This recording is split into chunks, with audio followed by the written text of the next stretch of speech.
In this environment, we deal with bloodborne pathogens every day, and we do so successfully because we all clearly understand the consequences.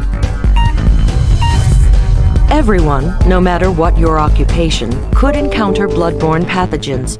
To protect yourself, it's vital that you understand what bloodborne pathogens are and the potential hazards they pose. And it's easy to keep yourself protected when you utilize these two simple things: common sense and universal precautions.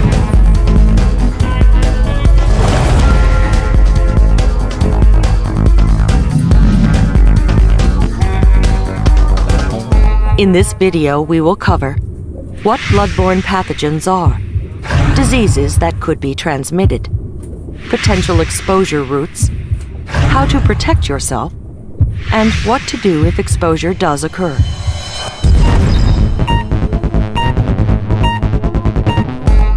Bloodborne pathogens are infectious materials found in blood and other bodily fluids that cause disease in humans.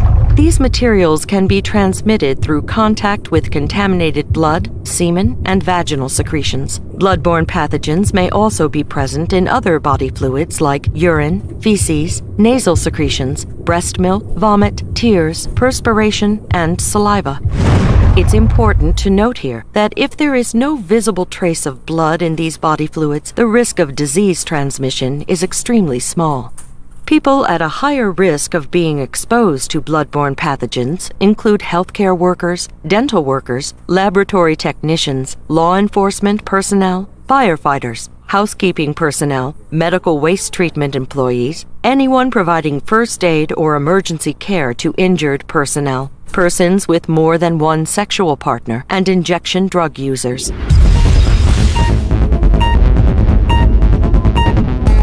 While the odds of contracting a bloodborne disease are small, their potential danger is great.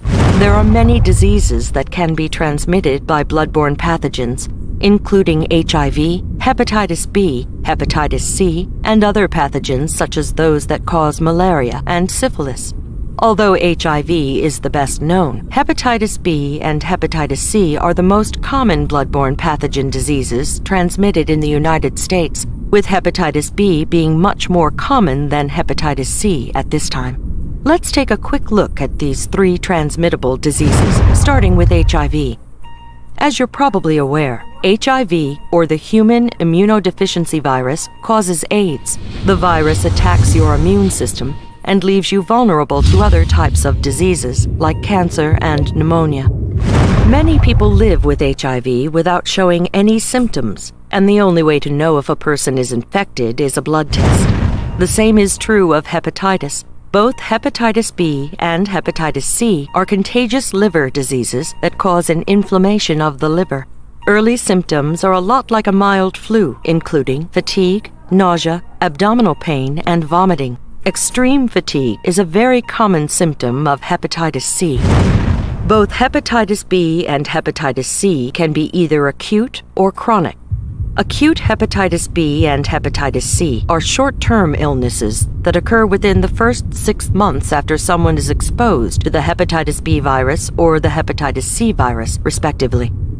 Acute hepatitis B can sometimes lead to chronic hepatitis B infection, which is a long-term illness that occurs when the hepatitis B virus remains in a person's body. Chronic hepatitis B is a serious disease that can result in long-term health problems and even death. Fortunately, a vaccine is available for hepatitis B. If you are exposed to blood and other potentially infectious materials on a regular basis as part of your job, the hepatitis B vaccines will be made available to you by your employer at no cost. More than 90% of those vaccinated will develop immunity to hepatitis B. Acute hepatitis C infection, however, often leads to chronic infection. Chronic hepatitis C is a serious disease that can result in long-term health problems or even death. Unfortunately, there is no vaccine for hepatitis C.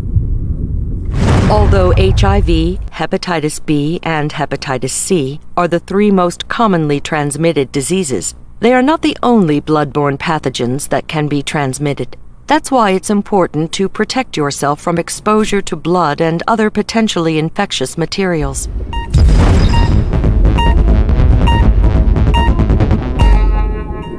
So how does the everyday Joe or Jane become exposed to blood-borne pathogens? It's simple, really. The human skin acts as a natural barrier to blood-borne pathogens. Blood-borne pathogens on the skin can be washed away without harm to the individual. But when a blood-borne pathogen finds a way through the skin, through a body opening or a break in the skin, you could become infected. Examples of breaks in the skin include cuts, scrapes, abrasions, acne, or open sores. Also, body openings such as the eyes, mouth, and nose can become routes of entry if contaminated material is splashed or sprayed into them. Contaminated material can also find a way into the body through a secondary means, such as when a person touches a contaminated tool and then touches their eyes, mouth, nose, or open cut. For medical workers, one of the most common methods of exposure is by a needle stick. In other work environments, however, the biggest threat of exposure to blood-borne pathogens comes from skin punctures by contaminated sharp objects. For instance, an infected person could get cut on a sharp piece of metal or glass. The metal or glass would then most likely become contaminated with blood. That same sharp piece of metal or glass could then cut you. The other person's blood could then mix with yours and possibly infect you. It's for situations like this that you need to utilize a little bit of common sense and take universal precautions to protect yourself.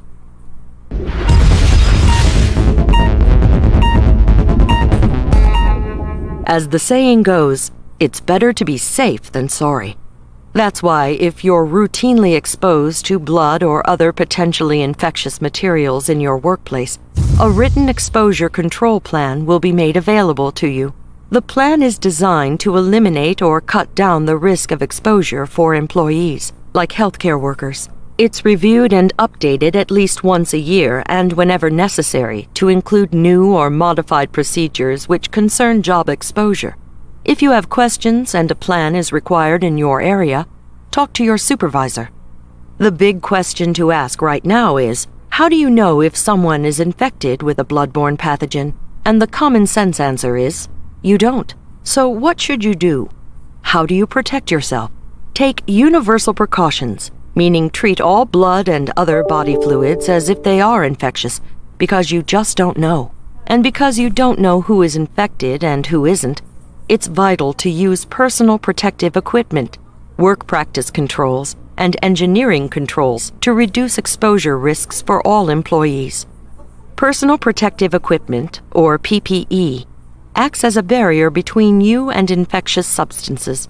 It should be used whenever there's a potential for exposure, such as when attending to an injured coworker and when handling or disposing of contaminated objects or materials.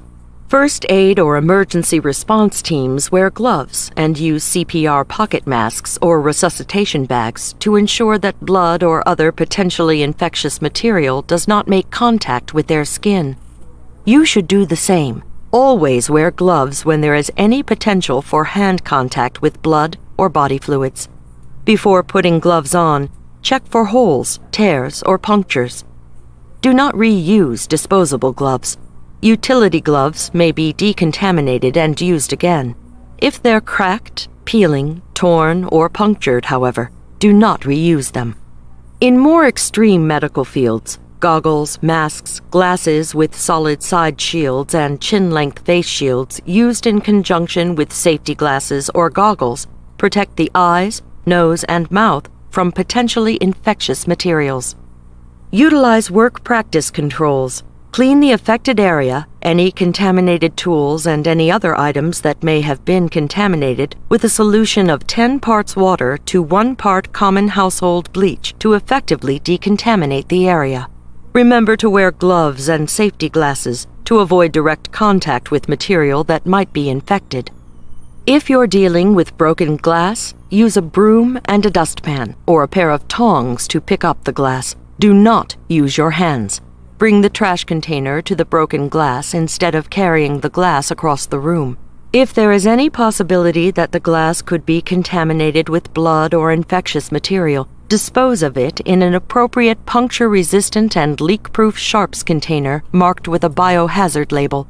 Healthcare professionals, and in some cases other employees, may need to use needles and other sharp objects for medical purposes. In such cases, utilizing engineering controls like specially designed sharps containers is necessary. Needles and other sharp objects must be placed in these sharps containers. Sharps containers are generally orange or red-orange in color, puncture-resistant, leak-proof, and marked with the biohazard label. To avoid being exposed to a needle stick, never recap a needle and never reach into a sharps container. Once you've finished your cleanup, remove your personal protective clothing and equipment before leaving the work area. Place it in designated regulated waste containers for storage, decontamination, or disposal.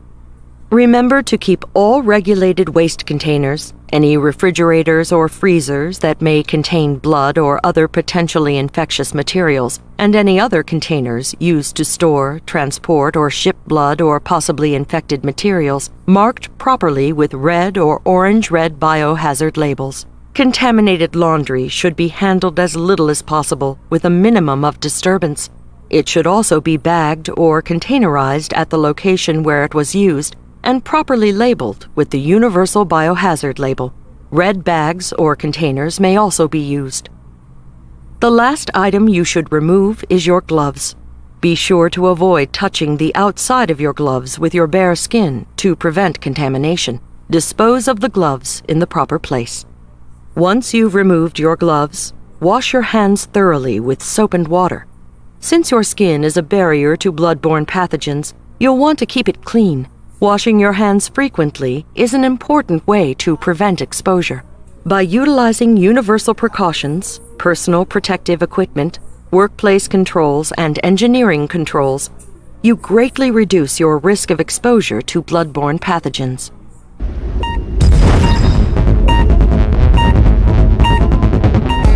If you're exposed to potentially infected material, immediately wash the area of your body where exposure has occurred with soap and water. Then report the incident to your supervisor or other proper personnel. You and your supervisor should document the incident immediately. If you're exposed to hepatitis B and you haven't been vaccinated, you can still get the vaccination. If you get the vaccine within 24 hours, hepatitis B infection may be prevented. That's why immediately reporting any exposure is extremely important. A blood test can be performed to determine if you have become infected. Your employer will be notified if a test is performed. However, all medical records will be kept confidential. No matter what the outcome of the test, the results will not be made available to your employer. Remember, use common sense.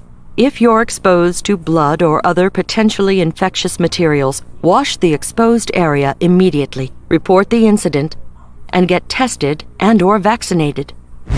In this program, we've looked at what blood-borne pathogens are and how blood-borne pathogens can be transmitted from one person to another.